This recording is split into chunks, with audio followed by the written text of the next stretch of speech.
Hello and welcome to the third episode of the Angry Microwave podcast. I'm Callum Moorin, not Bradley Evans, the future master of film. He's currently busy. I'm not sure what he's doing, but he'll be back on next week. So I'm joined by, first of all, friend of the show, Daniel Stewksbury. How are you? Hello, yeah, very good, thanks. Looking forward to chatting about films. It's going to be a good show. And also I'm joined by Daffod. How are you? Hello, yes, I'm very good. Thank you very much for having me on the show. I'm looking forward to talking about movies as well. Cool. So first of all, we said this before the show that I would speak about this. Dan wasn't here. We were setting up for the show, and my eyes just lit up, and I was like, I can talk about this. So as we're recording this today, it's the what day is it? 2nd of December. So I've got an advent calendar. It's a Star Wars advent calendar. Okay. I've got a big problem with this. It doesn't mark when Star Wars is coming out on it. It's just such a waste of marketing. I mean, like, currently at the moment, I'm more excited for Star Wars than I am Christmas. this like counts down. To be fair, I should have started it 30 days before. True. So we're going to talk about our first topic this week, which is what's in cinemas. So what have you guys seen? I've been very busy, so I've not seen much. So I'd like to hear what you've seen and hear your opinions. Yeah, no problem at all. Well, I've seen the two films that are on the list. I've seen The Good Dinosaur and I've seen Black Mask. I haven't seen Steve Jobs yet, which I intend to do. Black Mask is it's a good film, but I also feel like it's not as good as what everyone says it is. I feel like it's not as good as the hype. It's a hell of a return of form for Johnny Depp. Like, it is an amazing performance by him. See, with Black Mask, I've seen the film. It was at previous screening of Cineworld Unlimited. First of all, you should get a Cineworld card if you live near a Cineworld. And I didn't get paid for that. It's the best thing you could do. Yeah. But anyway, back on track. Black Mask. It's an okay film, but it just didn't have any tension. Yeah. So when Johnny Depp was going around like murdering these people or getting his like mates to do it, there was just absolutely no tension in it and no risk. It felt like I was watching the events kind of happen. I mean, it was my same problem with American Hustle. It just felt like everything was unfolding on screen, but you had no investment in it, and you were just watching it play out. I mean, like, it's a very similar film in The Wolf of Wall Street, but you were invested in the character. I mean, as much as you don't like him, you were invested with the emotion and tension and the outcomes.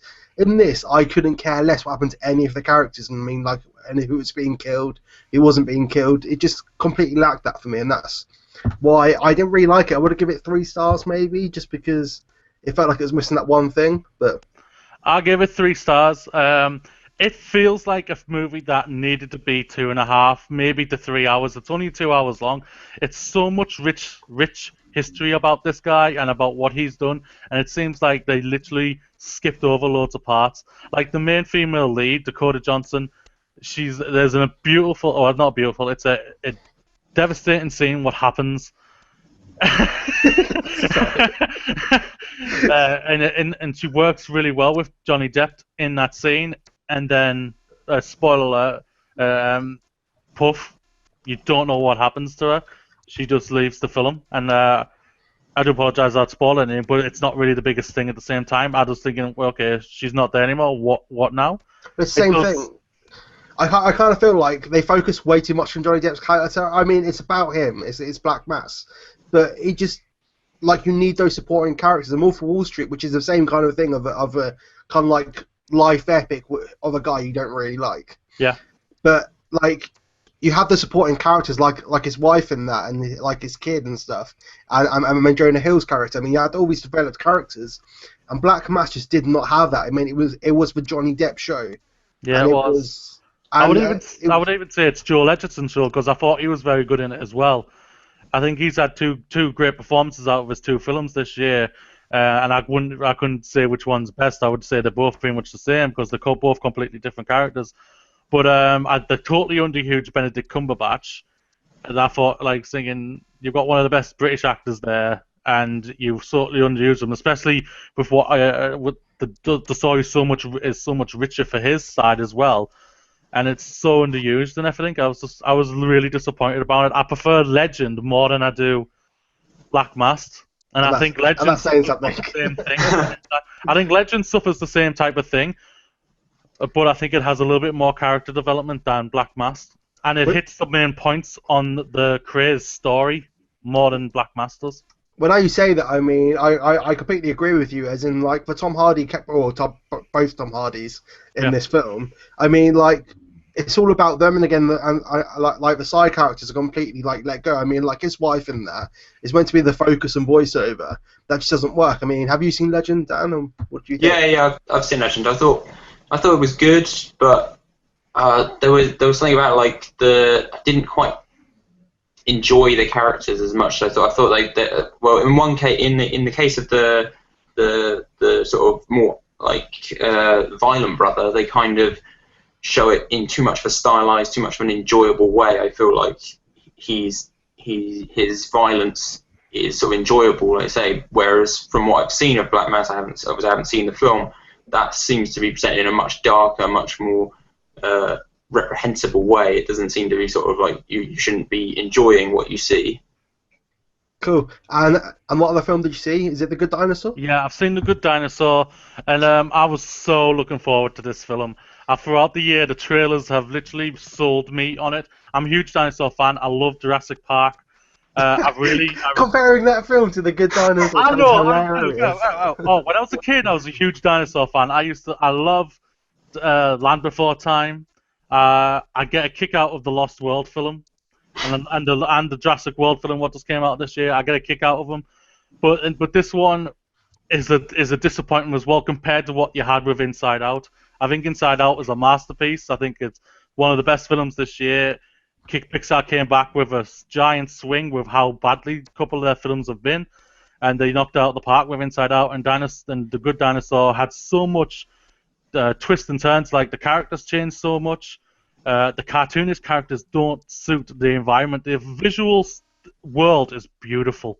It literally you look like you're watching a proper, like you're going outside and you're seeing these beautiful mountains and everything. The cartoonist characters don't work for it, but also when it comes to the heartwarming moments, it hits really hard. But it's like three of them, I would say, three heartwarming moments. Where for Inside Out, it was an emotional journey throughout the entire film for me. But this one, I gave The Good Dinosaur 3.5 as well. Well, I mean, it literally went through like development hell, The Good Dinosaur, from what I've been heard and stuff. Serious development hell. And all I can think is just leave it and put your resource into Toy Story. I've got to wait like another 2-3 years for Toy Story.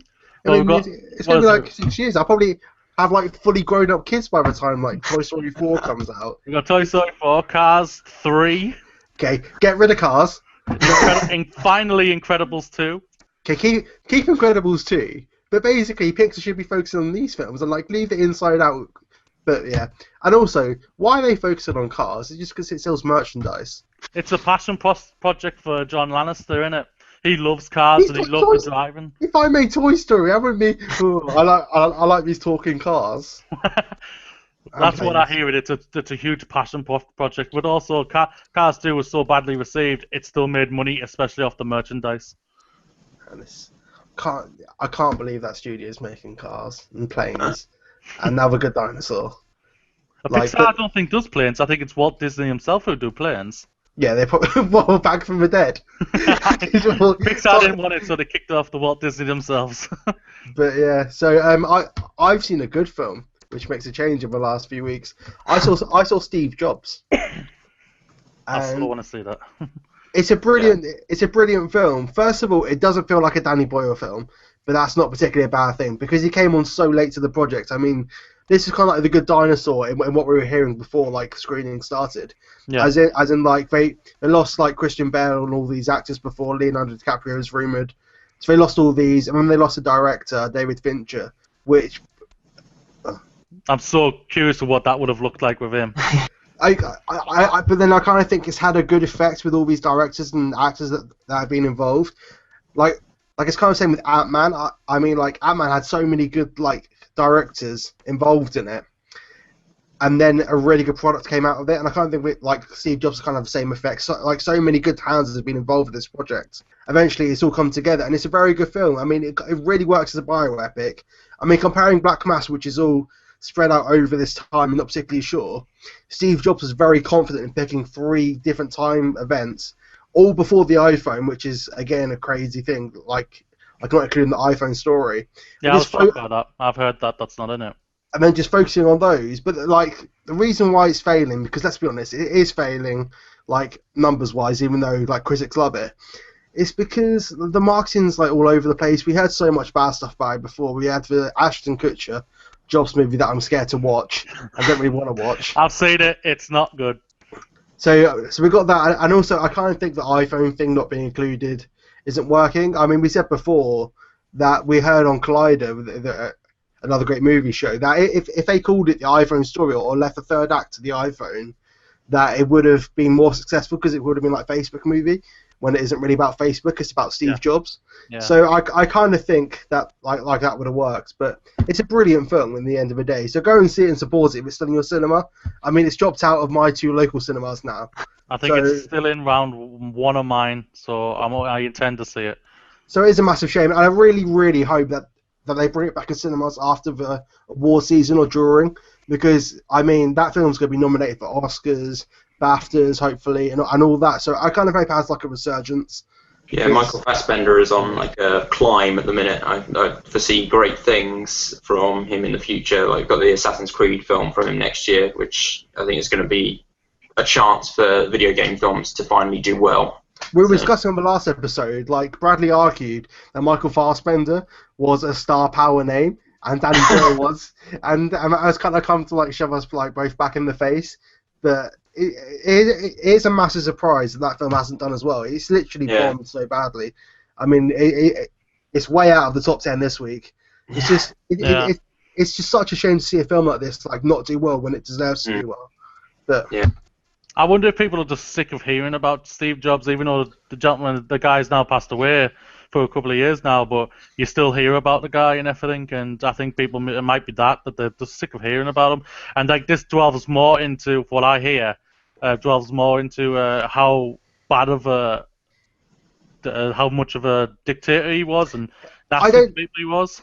I don't think it didn't surprise me how badly he was portrayed. It's kind of like in Wolf of Wall Street that I think it kind of gave a from the outsider honest. And to be fair, like I thought it was going to be really harsh on showing him as a father, but to give him his due, like there's 2 or 3 really like touching moments with this kid in this film that I did not expect to see, and he doesn't come across that much of a dick as being talked about. But yeah, so I can't wait to see it. So I really want to see it, so I intend to. And also, this film should have been on Netflix. This film is perfect for a Netflix film, and also it's a tech film, so like tech fans would be kind of into it and stuff. But well, I think what happens to films that don't make a lot of money, they do go on Netflix pretty fast. That should be Netflix original. I mean, like Netflix, we're getting all the greats, like an Idris Elba film, an Adam Sandler film. Oh God! I will sign a crack up then, as I said, Adam. But yeah, so I think that's it for all was in cinemas. I mean, Hunger Games, but none of us have seen that. We're going to catch up next week, see that, and Bridge of Spies. Also, I'm also looking forward to seeing. But yes, I definitely hope to see Bridge of Spies. Definitely. Yeah. So on to our next topic, another juggernaut. So this week we're not talking about Star Wars. We got a week off about Star Wars. What? So we're going to be talking about Batman vs Superman, because it has to be a comic book or Star Wars in these film podcasts. So the Batman vs Superman teaser trailer. Is it teaser? More of a glimpse. It's literally a glimpse. So there are so many names for these things now. It's like sneak peek, teaser trailer. It's like, what is it? It's a sneak peek. It's like 90. It's like a minute long, and 15 seconds, something like that.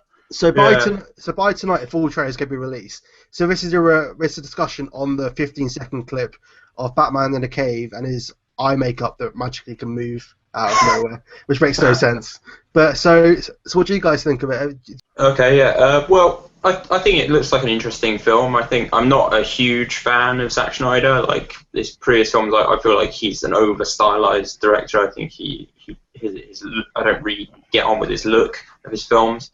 But I feel like because this is taking some of his style, but also mixing it with the sort of darker look of the Nolan era Batman, that I think there's a mix of the two, and I think it could be really good. And I think it's DC trying to grow its film franchise, because Marvel has just got such a hold on it at the minute that they need something like this to win fans back. And it's going to be difficult, I think, but it looks really really quite visceral, and that conflict between the two characters, I think, is going to be really interesting.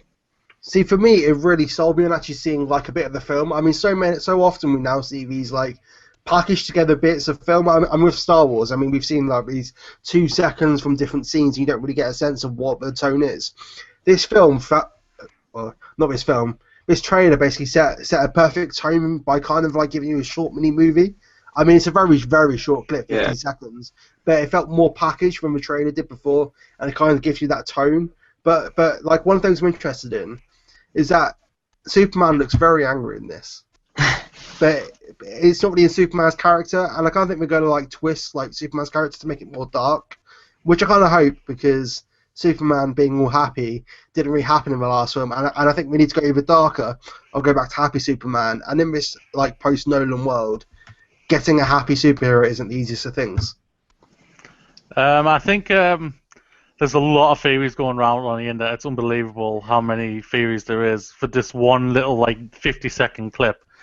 I liked the clip. I thought, oh god, what's going on here? Like the rip off the mask and everything, and all that. It's really good. Like the people who are bound to him. It's like that's not that I can appreciate that they're going completely different, and people have to realize that who like the comic books. You might not like this version of him, but you've got to keep open mind to it. These people are bound to Superman, and Superman normally doesn't like people bound to him now, but a lot of people are coming out and saying it's a dream sequence, that's Batman dreaming and everything, and he's eventually going to wake up, and that's why he decides to go after Superman and everything. But and a lot of people thinking it's Bizarro of Superman, the evil version of him or whatever, or some people are saying it's Red Kryptonite, what's made him... The thing is, though, like this film is so crowded already. Just like, please make it like not another character. I mean, I'm all for getting the Scarecrow or all these other villains involved, but not yet. I mean, we've got Suicide Squad to kind of deal with after. I mean, if you include him in this, you've got to try and tie another villain into Suicide Squad, because that's like the ultimate villains movie. Yeah. It's just like I really hope it's not a dream sequence, but because he also, like in the old trailers, you see him fight in there, and that'd be a very long dream sequence. But basically, oh yeah, I agree with you. Inception levels dream sequences it would be to all that being set up.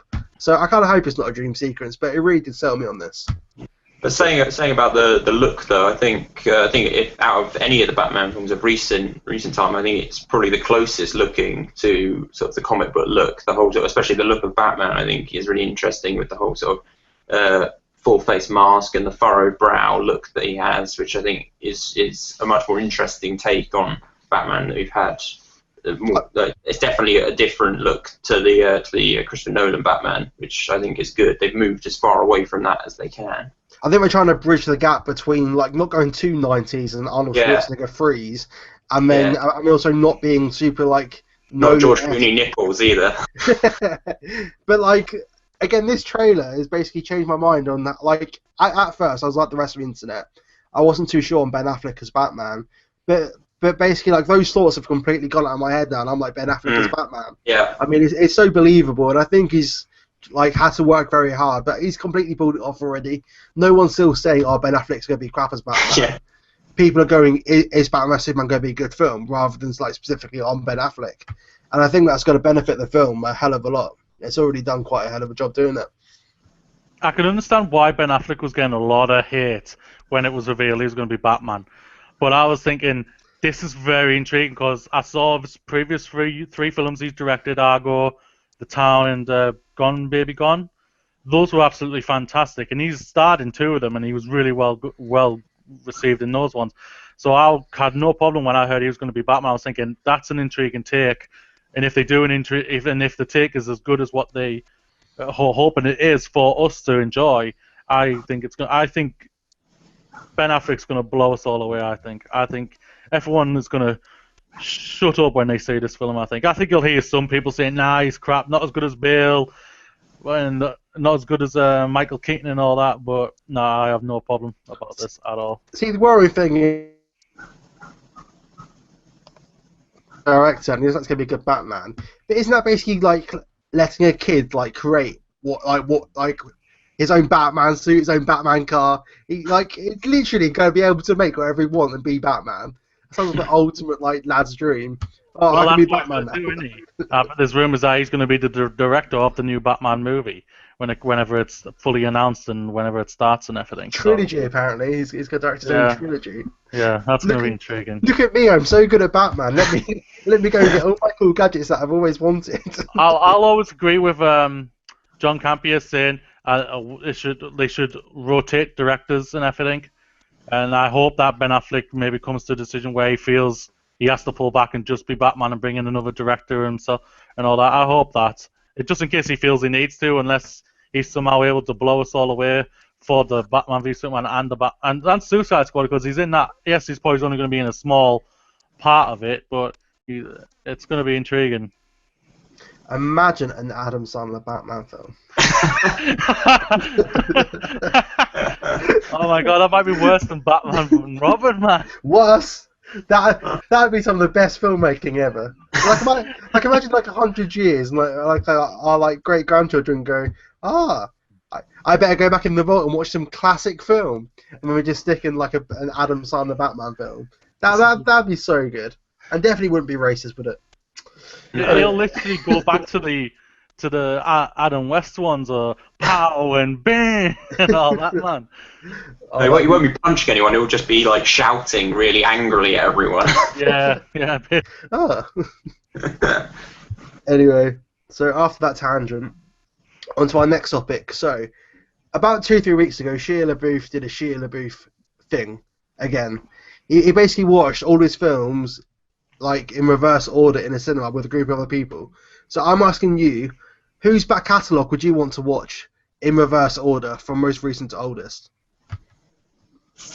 Dan?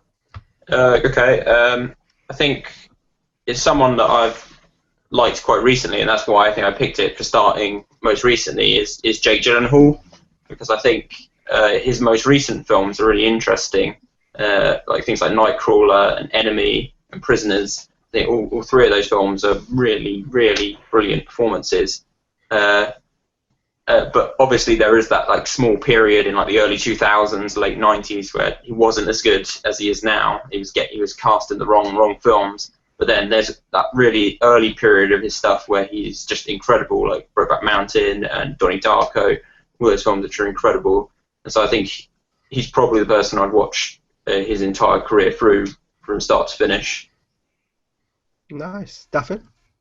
Mine sounds like probably going to sound like a bit of a cop out, but he's my favourite actor going around. I've watched pretty much all his films. And that's Tom Hanks. I love Tom Hanks. You get to watch all the Toy Stories. Yeah, all the Toy Stories. Classic. All the classic. Splash, Big, Castaway. Philadelphia, Castaway, yeah. Sleepers in Seattle. Forrest Gump, come on. Although I mean, I always said that life is like a box of chocolates. Although there is a massive like thing in this. You've got angels and demons like halfway through. I know. I can get round that because you go through in a movie marathon. Do you really want that in the middle? You've got Angel Demons, then you go through Charles Wilson's War, then the Simpson movie, then you got the Da Vinci Code. So you got like a part. From that, you go through like 4 or 5 for me, not the greatest movies, and then you get straight back on like at The Terminal, and I love The Terminal. It's one of my. The Terminal's great. I love that half movie. a day though of like bad Tom Hanks movies. I mean, to be fair, Tom Hanks isn't bad. It's just bad films. It's not bad Tom Hanks films. Yeah, it's bad films. It's not bad Tom Hanks. Tom Hanks cannot be bad. I mean, like, did you watch the Graham Norton show the other week when he was on it? Yeah. I mean, he's such a lovely guy. I mean, I never realised he. But yeah, so. I think he's just got a huge different variety. You've got action, you've got comedy, you've got drama, you've got cartoons in there. I think it's just a huge variety, man. One of my favourite films, Saving Private Ryan. Everyone thought Steven Spielberg was nuts for hiring him to be the main actor, and he blew everyone away and basically shut everyone up. That's how I can see it. He's one of my favourite actors out there right now, so it's a bit of a cop-out, but I had to pick him. Okay. Are you ready for mine? Yeah. Okay. Yeah. Adam Sandler. No. I had this feeling you were going to say that because you brought him up 2 seconds ago. No. I'm walking away now, okay? I'm walking away. So my choice is very interesting, and I hope you'll agree. Matthew McConaughey. Because You've got all the good films and intelligent films, most recent. So you have like Interstellar, you'd have Mud, you'd have like Dallas Buyers Club. You have all these like super intelligent films when you're wide awake. Unless you get more sleepy, you start to get the rom-coms and the very easy to watch films that you can nod off and not feel guilty about missing. But then you get to end it on Dazed and Confused, so. Exactly. So it's a perfect journey of films. So you're like all wide and awake, getting really involved with the films, and then you start to get tired, and then like some 10 Dates film comes on, and you're like, oh, it's fine, I'll start going to sleep, and it'll be nice and easy. Although I may think, how many Matthew McConaughey rom-coms are there? Oh, Probably God. too many. But yeah, so I think Dafford wins out of that. I mean, Tom Hanks. Yeah. Classic. Legend. But I do like the Jake Gyllenhaal one at the same time. Yeah. His career is so kicked off, right? He's picking the right decisions right now. Yeah. Like, I was a bit worried when he picked Southpaw, though, because there were very mixed reviews about it, and it was a bit like, oh no, he's not going to go on a slide again now, he's going to go back down. But I think he's still making good choices, so. Just don't do a comic book movie. I really don't want to do a comic book movie. No, don't be a superhero. I think they've he was meant to do Suicide Squad, or he was offered to do Yeah, I that think he one, was. and he turned it down. He doesn't want to do comic book movies, to what I know, and everything like that. He should have been nominated last year, though. Yeah. Nightcrawler was amazing. Nightcrawler was my favourite film last year. I couldn't believe it. I was like, oh my god. And Prisoners, he's like literally such a good actor now. I mean, Prisoners, it's a very intense start to the marathon. Yeah, true. You got like Southpaw, you got Prisoners, you got Nightcrawler. You'll be crying at the end of that. Yeah, but then you get all like, the teen movies and all the sort of like really sort of fun Hollywood stuff that you do in the middle. That's like. It's like, don't you finish with like Donnie Darko? Yeah, then you get all the dark stuff at the end. I say, I really think all these films are a journey, aren't they? Intensity, boringness, and then just darkness, and you don't know what you're going to feel at the end of doing that, man. To be fair, though, I would be tempted to watch all of Shia LaBeouf's film backwards. Minus Transformers. I really think Transformers would literally just like... Just watch one of them, and then you've watched all of them. Yeah, true, yeah. I just remember one you feel's the best. I just remember watching Transformers Dark Side of the Moon, and they were in Egypt, and you just sat there literally thinking, when will this finish? Literally, I remember being sat there like...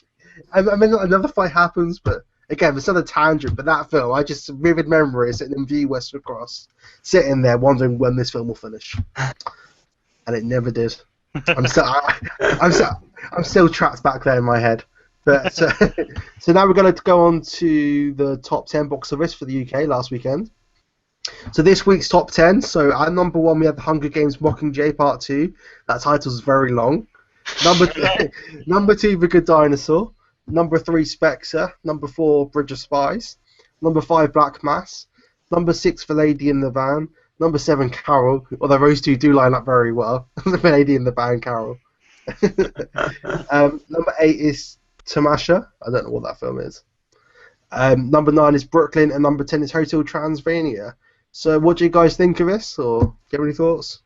Hunger Games was always going to be number 1. Yeah. It was gonna keep number 1. I'll be surprised if it's not number 1 next week still.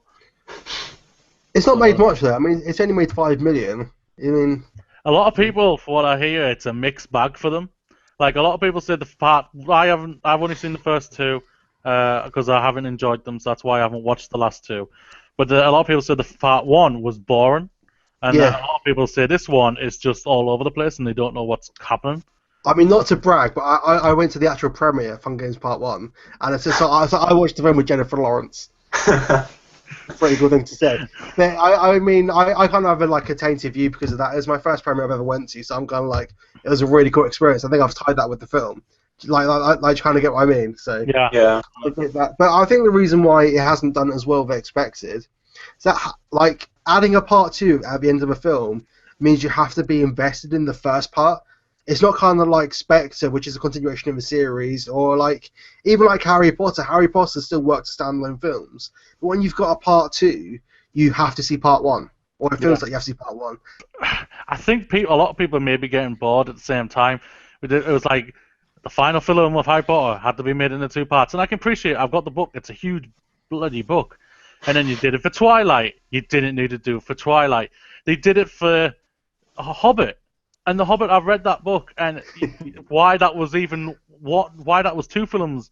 Three films. Well, it was 3. It was originally 2, and I was baffling that it was going to be 2. And I was thinking, why are you going to make it 2? Just make it like a 3-hour epic, and people will go and see it. But no, and now they're doing it with the Hunger Games. They'll probably do it for the Divergent series, Maze Runner, and I think people are just getting bored of it. It's the young adult novel sensation, isn't it? Yeah. It's the thing that they're just trying to milk more money out of the pre-tween audience. It's just like, we know you love these books, so here's another film. Yeah, basically, yeah. I mean, like, Black Mass and Bridge of Spies are very close to each other, number 4 and 5. I mean, there's only like 500,000 in between them. But again, they are quite low openings. I mean, like 1,600,000 for Bridge of Spies and 1.3 million for Black Mass. It just seems like Ray's film. I'm kind of surprised like Bridge of Spies didn't have a better kind of like response, as in like numbers wise, because it's a good film from what I've heard, and it's Steven Spielberg. And again, like, is Steven Spielberg that much of a pulling power now as a director? Or? I think it's a very mixture. I think a lot for people. I think if it's an unknown title, what he's doing, I think people are very unsure about it. Like, he's doing a Ready Player One. Now that's got a lot of pulling power for people who've read the book, like myself, and I think that could do very well. Obviously, we need to find out what he's going to do with that, but I think it's completely different. I think if it's a known franchise that he's doing, like, I don't think Lincoln made a lot of money over here, did it? No, but again, that was a Go America. Yeah, I know, but I enjoyed that movie. I didn't mind that movie. I thought it was actually not bad at all, even though it is all Daniel Day-Lewis. Bridge of Spies completely came up as a stealth release for me. I wasn't like that aware of it until a couple of months ago. But like, if you had told me there'd be a war thriller by the guys who did Band of Brothers, I would have been like, "Whoa!" Yeah. Because you know, I mean, Tom Hanks was a producer on it. Steven Spielberg created it as well. Yeah, but it just seemed like if it kind of had that marketing and that much push, it would have been doing much better than it is now. But I'm looking forward to checking it out. I'm just kind of surprised at the numbers. It is a bit disappointing, but I think it's also Hunger Games. I think took a lot of it, and you got to put in the specter of the Good Dinosaur. A lot of people want to take their kids to a family movie, and also people are baffling thinking, yeah, it's a type of Cold War film, but it's also, I think people are thinking, because it says spies in it, they're thinking that's like to them that's the 7th spy film this year. When you've got Spectre, Kingsman, Spy, The Man from U.N.C.L.E., and Mission Impossible. People might be thinking, oh, not another spy movie. I'll just go and see Bond, because Bond's the marquee character over here for England. I also think that like Black Mass and Bridge of Spies also have kind of the same audience, I would say, as in they're both kind of like period American, like epics, like bioepics. Yeah, and I kind of think like I bear in mind how close they are in the charts, like literally like 500,000 between them. That is extremely close, and I reckon that if they released like let's say even 2 weeks apart, that maybe it could have been 3 million each, because it seems like that it's aimed for the same audience. But yeah, it's quite likely that it's the thing of like that audience going to the cinema and only having sort of one choice to make, and so they're choosing between Black Mass or Bridge of Spies, and so it's like half and half. It's like split between the films. It's like they can't have like a massive audience going to both films if they're like a small fan base, a small audience. I mean, this week's like a very by the books box office. I mean, there's no surprises. Yeah. There's not that much to talk about. Well, I think the one surprise is how much pull, because I think it's been in here for like 3 or 4 weeks now. Lady in the Van. I think that's like the 4th or 3rd week, isn't it? And it's still in the. I just saw the trailer when I saw Spectre, and I'm like, oh my god, is this actually that good to go and see? Because I've heard good things about it. I'm the same. I was bored from that trailer. I was just like, and also, I mean, like, it's got Dame Maggie Smith, who's obviously a celebrated actor, but like all the actors in it seem to be overacting in that trailer. That really put me off, like the overacting, and I think it's aimed at a certain market that isn't us.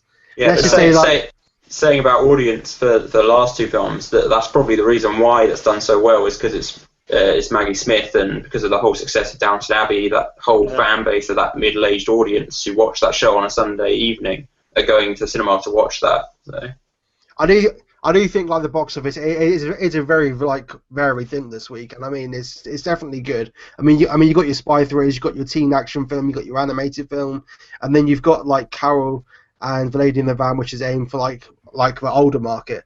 So so like the box office is definitely a great mix at the moment, and it's great to see that. Yeah, it is.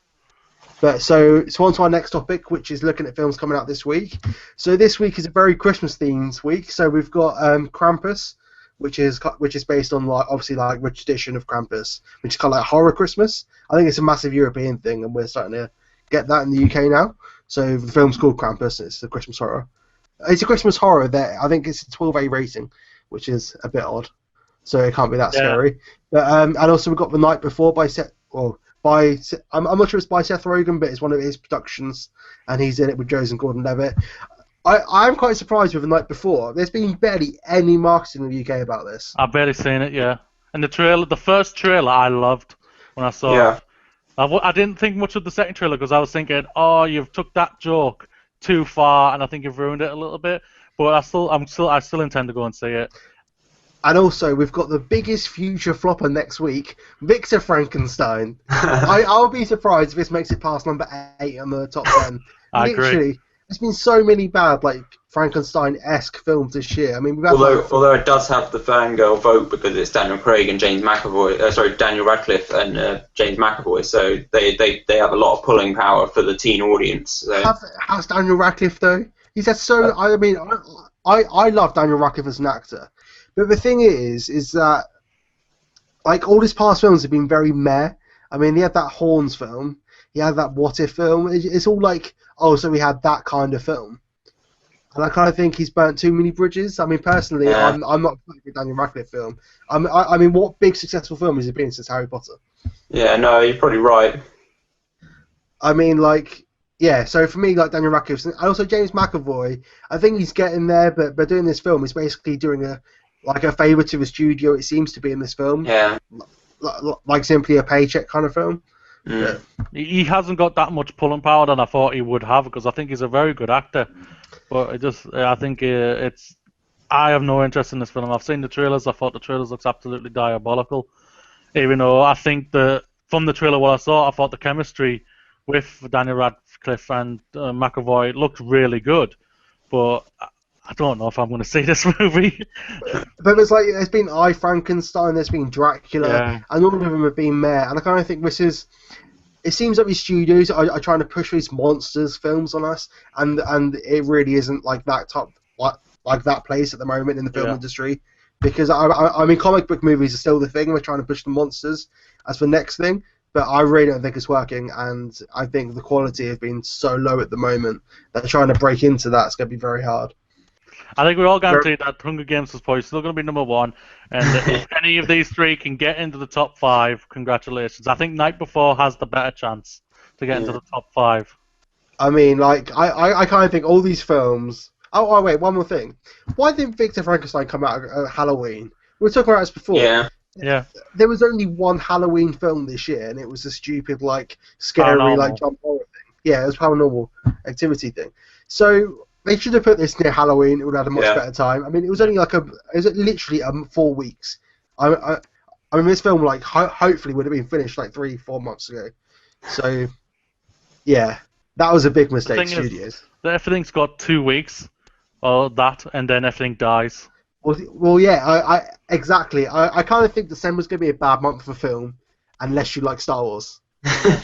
Because I feel for In the Heart of the Sea, it comes out early in America before Star Wars, but we get it after Star Wars in December. I think we get it like Boxing Day, don't we? See, that's always the thing with us over here. Like we get all these like Oscar bait films after Christmas because I hate that.